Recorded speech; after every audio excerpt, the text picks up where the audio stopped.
you step into an elevator. It starts going down fast. What would happen if you jumped right when it started going down? Would the ceiling hit your head? Ouch.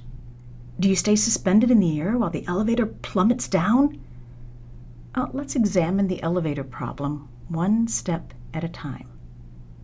First, consider a scale. You know, the kind of scale you weigh yourself on.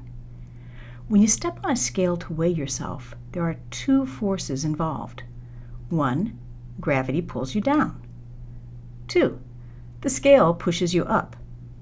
What? You didn't know a scale could push? Of course it can. If it didn't push up on you, you would go crashing through the floor. This upward push is called the normal force. And yes, it is normally there. Since you're just standing there on the scale, you're not moving. Therefore, you're not accelerating. Newton's second law of motion, net force equals mass times acceleration, tells us that if the acceleration equals 0, the net force must equal 0, which means that the force of gravity pulling you down must be equal to the force of the scale pushing you up. Now let's suppose you're standing on that scale in an elevator. At first, the elevator is standing still, so you and the scale are standing still. The two forces on you are equal and opposite. Well, you can read how hard the scale is pushing by looking at it. We call that your weight.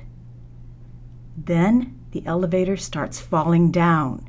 You and the scale are in the elevator, so you are falling down too, faster and faster. That means you are accelerating downward.